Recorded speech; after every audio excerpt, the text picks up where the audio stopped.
ओम शांति। आपका प्रश्न है ओवर थिंकिंग का क्या कारण है।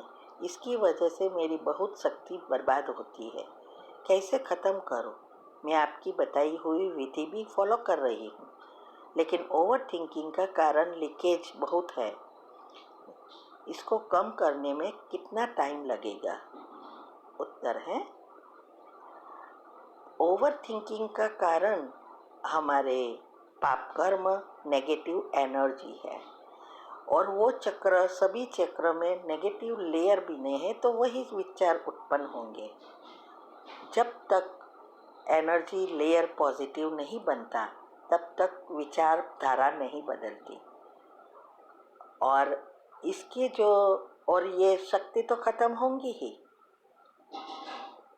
आप कहते हो आप सब विधि फॉलो करते हैं, लेकिन मुझे नहीं लगता कि आप फॉलो कर रहे हो। जो लोग इस बातों को फॉलो करते हैं 6 महीने में तो परिवर्तन हो जाते हैं। इसीलिए आप ही चेक करो, क्या सब ग्रुप में आप ज्वाइन हो? क्या सब ग्रुप का रोज लिखते हो, पढ़ते हो, सारा दिन ये करते हो? एक्यूरेट दिनचर्या मनचर्या सेट हो गई है? ये सब चीज़ें लीकेज को बंद करेगी और आपका एनर्जी लेयर पॉजिटिव बनाएगी। और एक एक संकल्प पर ध्यान दो। नेगेटिव संकल्प आए या बोले 3 बार कैंसिल करो और उसको 3 बार पॉजिटिव से पढ़ो। ये सब करेंगे तब सारी आपकी लेयर बदलेंगे तो ऑटोमेटिक पॉजिटिविटी आएगी। कितना टाइम लगेगा ये तो अपने ऊपर है। सबका टाइमिंग ऐसे कोई है ही नहीं, एग्जैक्ट टाइम पर सबका समान है, क्योंकि सबका पुरुषार्थ अपना अपना है। ठीक है। ओम शांति।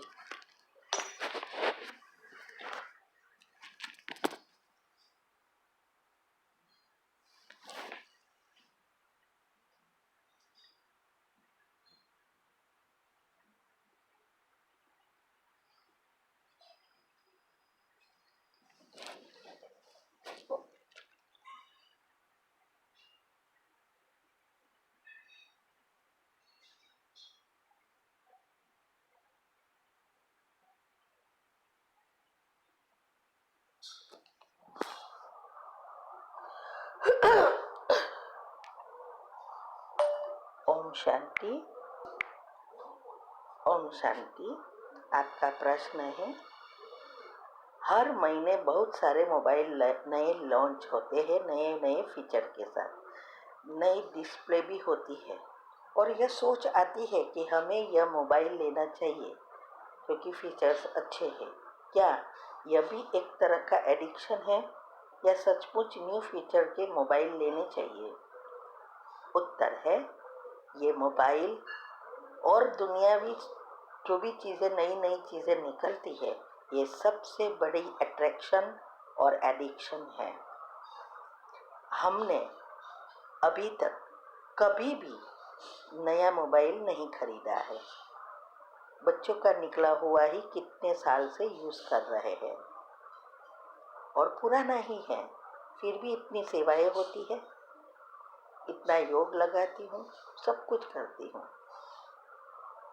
अगर आपको ये मन हो रहा है, इसका मतलब यह हुआ अभी तक आपकी अवस्था नहीं हुई है, क्योंकि ये 5 विकार ही ये सब कुछ कराता है और इससे जो विकर्म बनते हैं वो विकारों से, तो इसकी वजह से ये चीज़ें बढ़ती जाती है।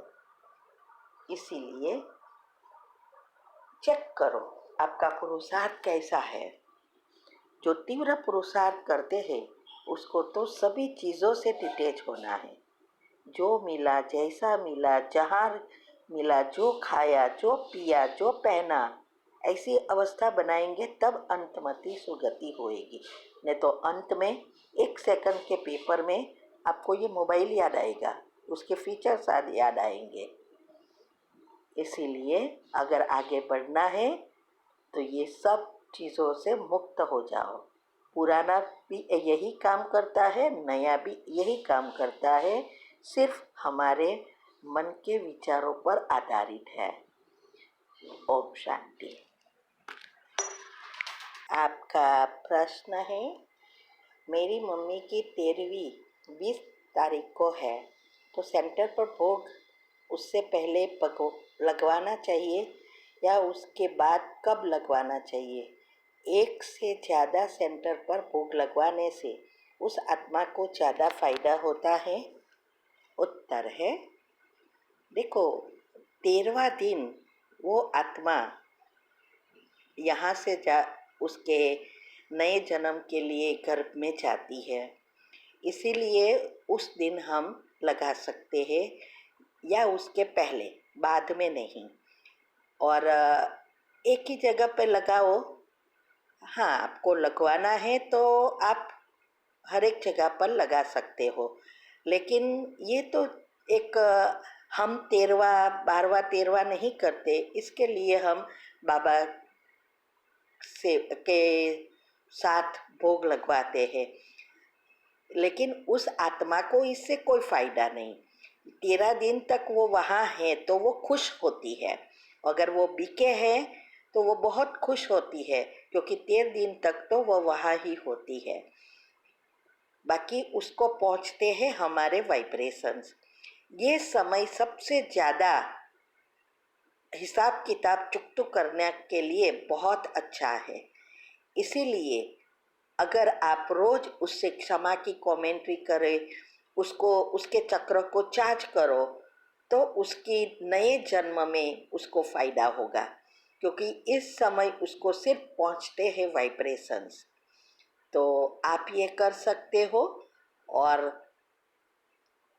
भोग 12वें 13वें दिन भी लगा सकते हो और उसके पहले कभी भी लगा सकते हो। ओम शांति। आपका प्रश्न है, तुलसी का पौधा जितने गुणकारी है उतना ही पूजनीय भी माना जाता है। कुछ लोगों का मानना है कि संडे को पूरा दिन और बाकी दिन रात को तुलसी नहीं तोड़नी चाहिए, पाप चढ़ता है। तो क्या तुलसी तोड़ने से पाप चढ़ता है?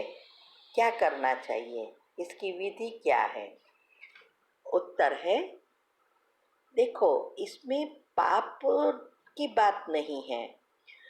रात को इसीलिए नहीं तोड़ते, कोई भी पौधे, तुलसी ही नहीं, कोई भी पौधे रात को सो जाते हैं इसीलिए नहीं तोड़ते हैं, और सोने से डिस्टर्ब करते हैं इसीलिए कहते हैं पाप चढ़ता है। लेकिन हम इस बातों में नहीं मानते हैं। पूजनीय इसीलिए है कि सभी पौधों में ये दो ही पौधा ऐसा है जो पूजा जाता है और उसकी बहुत महिमा है। एक है तुलसी, दूसरा है पीपल। ये दोनों, यही राधे कृष्ण या लक्ष्मी नारायण की यादगार है, क्योंकि ये दो पौधे 24 घंटे ऑक्सीजन छोड़ते हैं। दूसरे पौधे रात को ऑक्सीजन नहीं छोड़ता, लेकिन ये पौधे 24 घंटा ऑक्सीजन छोड़ता रहते हैं। तो उसके आध्यात्मिकता से भी अगर हम देखें तो ये दो ही आत्माएं सारे चक्र में पहले से एंड तक रहती है और विश्व के साथ जुड़ी है। सारे चक्र में इस सृष्टि पर मुख्य ये दो आत्माएं हैं, इसीलिए उसकी महिमा बहुत ज़्यादा है। बाकी तोड़ना पत्ता नहीं तोड़ना, इसे कोई लेन देन नहीं है। ठीक है। ओम शांति। आपका प्रश्न है कि आपने बहुत गुह्य बातें समझी है, माना साइंस, कुंडलिनी, चक्र, कर्म की गति, ये सब टॉपिक आपने जो बनाए हैं वो बहुत गुह्यता से। तो मुझे कोई ऐसे प्रश्न पूछना है कि क्या सत्य है, कई मान्यताएं हैं, उसके बारे में पूछना है। तो पहला प्रश्न आपका है, मंगल शनि को लोहे की चीज़ें नहीं खरीदनी चाहिए, ऐसा क्यों? उत्तर है, देखो, ये सब ग्रह, ये मुख्य आत्माएं हैं। लेकिन इससे लोहे खरीदो या नहीं खरीदो, इससे कोई लेन देन नहीं है। हम ये चीज़ों में पहले भी नहीं मानते थे, अभी भी नहीं मानते हैं। इसीलिए हमें देखना पड़ेगा और फिर आध्यात्मिकता से बाद में जोड़ना पड़ेगा। लेकिन अभी हम बिजी हैं क्योंकि हम वापस जा रहे हैं।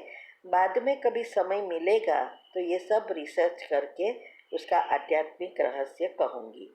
दूसरा आपका जो है मंगलवार और गुरुवार को सेव नहीं करना, नाखून काटना नहीं, ऐसा क्यों, ये भी हमें चेक करना पड़ेगा। तीसरा है घर पर या सेंटर पर भी कोई नई चीज़ या नए काम के लिए नारियल फोड़ा जाता है, तो नारियल का क्या लॉजिक है? ये नारियल का एक लॉजिक है, आध्यात्मिकता की रीति से हमने सुना है। फिर भी हम फिर से चेक करके आपको कहूँगी कि नारियल क्या होता है, ऊपर से सख्त होता है और अंदर से सॉफ्ट होता है। तो ऐसे ही हमें बनना है, इसकी यादगार है। तो ये हम बाद में कहेंगे।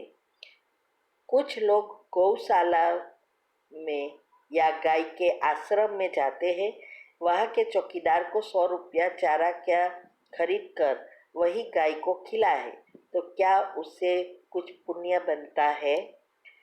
उत्तर है, देखो, जानवरों को खिलाना वैसे भी पुण्य है, तो ऐसे ही गाय का है।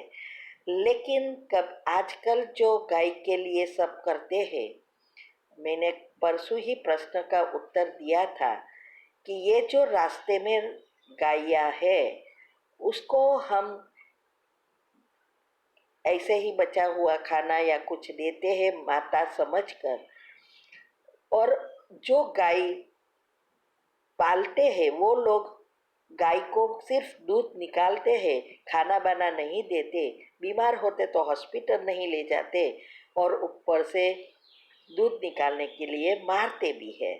तो वो लोग पाप करते हैं, तो हम कभी कभी उसमें भी हम भागीदार बन सकते हैं, क्योंकि हम ऐसा भोजन देते हैं और उसको सारा दिन भोजन के लिए रखना पड़ता है, गायों को घूमना पड़ता है यहाँ वहाँ, और फिर ये लोग उसका एडवांटेज लेते हैं और इससे पाप बनाते हैं। वास्तव में वो दूध निकालते हैं, जो दूध वगैरह निकालते हैं उन्हों को ही भोजन उसको देना है, पालना है। लेकिन अगर हम उसको, हमारी वजह से वो लोग एडवांटेज ले रहे हैं, तो हम भी पाप में भागीदार बन सकते हैं। तो ये बहुत गुह्य बातें हैं और अपनी अपनी मान्यता है और अज्ञानताएं हैं। ओम शांति।